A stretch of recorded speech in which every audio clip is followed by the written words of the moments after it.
Vegas got their franchise quarterback with pick 3, trading up. We probably see this could be a pick that's involved in that trade if Sure. Arizona wants to play hardball, but we had them keeping it. So we're gonna go kind of best available player here. I think that's either that could be one of 3 guys. It could be Will McDonald out of Iowa State, Anton Harrison out of Oklahoma, and Maisie Smith out of Michigan. We're going to go O-line. We're going to go Anton Harrison as an offensive tackle option to just keep building up that offensive line. Yeah, don't let folks tell you that Harrison is the lesser of the 2 tackles at Oklahoma. He's absolutely not. I think he's the only viable NFL tackle, to be honest. Yeah. I was not very impressed with what I saw on film, at least from his teammate. And I don't even know that he's listed in the top 100 here on most draft boards, which to me is smart. You've got 3 more picks to make. You got the Panthers, the Saints, and the Titans. Where are they going? Yeah, we're gonna roll through these quick. Carolina just who knows what they want to do here. They probably need a running back. They probably need a wide receiver. Edge is a big need for them as well. You've seen a lot of teams restart that rebuild process by drafting the quarterback and the wide receiver together. I'm thinking Joe Burrow and wide receiver 2 for Cincinnati. Are you talking Tyler Boyd? No, out of Clemson. Oh, Clemson. Escaping me for some reason. Live radio, my bad. But I think there's so many needs for Carolina. I think they're going to go defense here. We're going to go Will McDonald IV out of Iowa State as an edge prospect for them. New Orleans, we took a edge prospect for them last time in Miles Murphy. They got a heck of a steal out of that. We're going to go with Cam Smith out of Carolina to be an awesome cover corner for them. I loved what I saw on tape for him playing for the Gamecocks. T. Higgins, thank you. That's the guy that I was thinking of. And for Tennessee, we gave them Jackson Smith and Jigba in the first round. Kind of neglected the offensive line. There's really not a great pick here, but DeJuan Jones out of Ohio State, I think, would be a really solid prospect for them to keep building up. While I put that into our spreadsheet and stall for just a moment, we've got the New York Jets on the clock now, 42-43, and then the Falcons. The Jets need offensive line help. So what we've done for them is we drafted, who'd we draft here? At 13, we drafted Joey Porter Jr., cornerback out of Penn State. They have not made another pick, so we've got 2 here. Let's go best linebacker on the board, which Trenton Simpson is still on the board, is he not? Yeah. He's a New York Jet. Congratulations. Trenton Simpson will be the first pick here. And I'm thinking, gosh, we could go tackle. They do need wide receiver help as well. You've taken Anton Harrison and DeJuan Jones. I think it's a little early for Matthew Bergeron out of Syracuse. So we're going to give them Tyler Scott, wide receiver from Cincinnati, as their next pick here. Speedster, I think, is very, very underrated. Could be kind of a poor man's Jalen Hyatt, I think.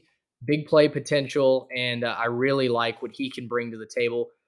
For the Atlanta Falcons, we took an edge rusher. They need a wide receiver too. They did seem like they kind of committed to their current quarterback situation. Didn't they bring in Taylor Heineke as well? They brought in Taylor Heineke. Yeah, Ritter has been named the starter, allegedly. Yep, allegedly. So I think let's do this then. Let's give them a guy that I think could go a little earlier than that. Let's give them another cornerback here. You've taken Deonte Banks. I think this guy slid a little bit too far. Let's give them Emmanuel Forbes, cornerback out of Mississippi State. I think that's a great pick there. As I move into my back-to-back, we have the Green Bay Packers and the New England Patriots. I avoided taking a wide receiver in round 1. I didn't really like who was on the board there. We've got Cedric Tillman and Rashee Rice out of SMU. available at wide receiver. I'm not crazy about those picks here either, but we're starting to see a situation where they could just be drafting for need. I'm going to take Mazzie Smith out of Michigan as a defensive line prospect for Green Bay. I think they really need to bolster that interior defense as they face all the running backs that they do in the NFC North. And now my favorite pick of the draft. I was hoping it would fall this way. Mac Jones, it's been nice knowing you. Oh You can have no. one more year, possibly being the bridge quarterback, but Hendon Hooker is a New England Patriot, and the renaissance of Bill Belichick begins with Hendon Hooker, who could go down as maybe the steal of this draft if Sure. he performs the way that he did while he was at Tennessee and Virginia Tech. Sure. I think that's incredibly fair. I think Washington was probably going to snag him at 47 Yep. if you let him fall that far. Listen, Washington doesn't really have an answer at quarterback. Hendon Hooker's the last quarterback inside the top 100 on a lot of boards. So now I think you're looking back at offensive line.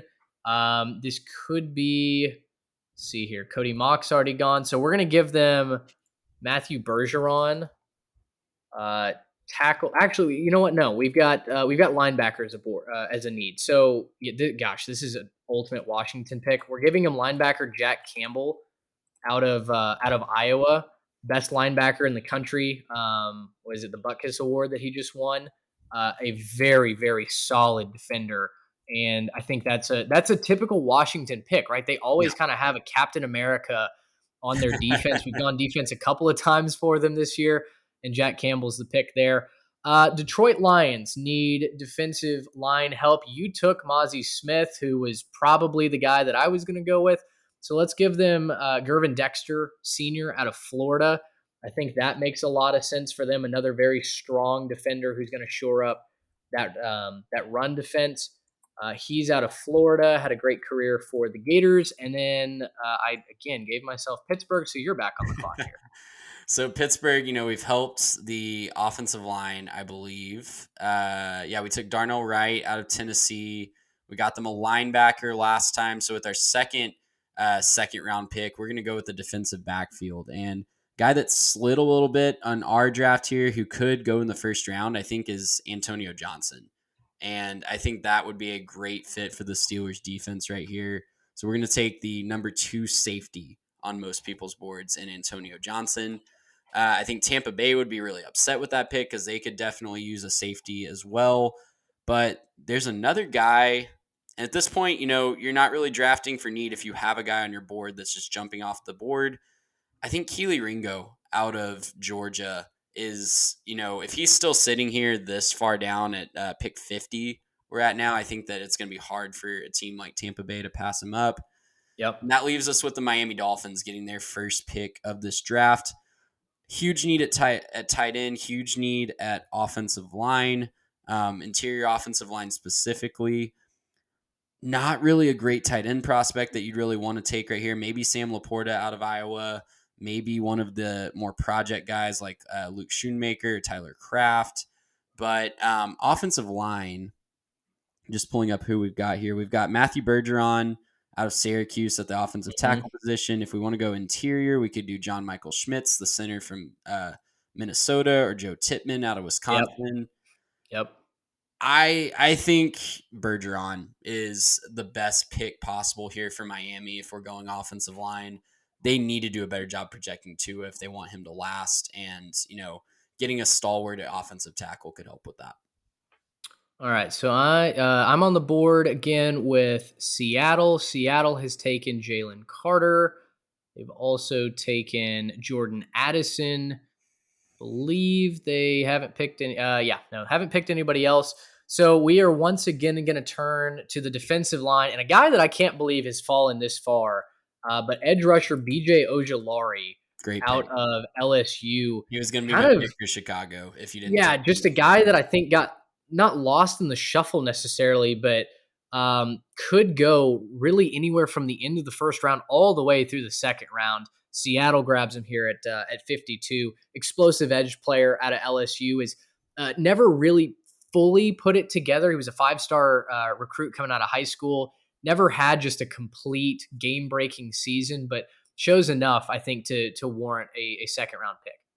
Great pick. I think as we move into Chicago, we've helped them out on the offensive line. We've given them, um, we've given them. I'm blanking on who I picked for Chicago with the Paris Johnson is who we got Yep. for them, and now they're coming into their second pick after they traded their second round pick, which ended up being pick 32 for what receiver did they get from Pittsburgh that just has done nothing for them? Oh, Um, gosh, the Notre Dame kid, Chase yeah, Claypool. Chase Claypool. Yep, exactly. So lots of possible needs here. I think we might want to get eventually. Chicago really needs to think about getting Justin Fields another weapon, either at wide receiver or running back. But right now, we are going to look at the defensive line and the offensive line that's available. Jalen Duncan's probably the best tackle available on the offensive side. Don't really feel comfortable picking him right here. We're going to go Keanu Benton out of Wisconsin on the defensive line. Prospect I really like. Wisconsin just loves to churn out elite productive defensive linemen. And, we'll take another one. We'll bet on the Wisconsin production. I like that. I like that pick a lot.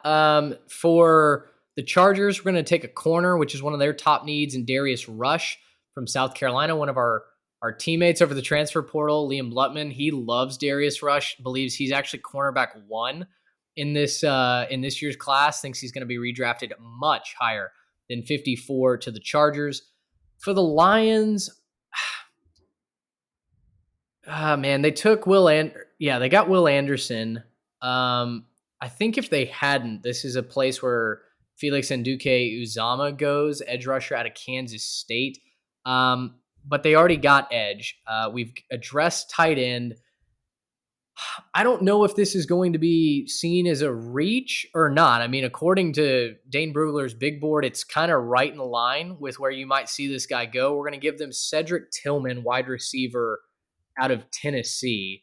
A guy that has kind of boomer bust potential, was supposed to really be the best wide receiver in Tennessee, and then obviously Jalen Hyatt took over. So I guess we'll see what Tillman can offer. Yeah, I think that's a great pick. I think they need some more consistency in that wide receiver core. And, like I said earlier, with Jameson Williams coming back, who knows what kind of production he's going to get. So Tillman would be a nice supplement for that.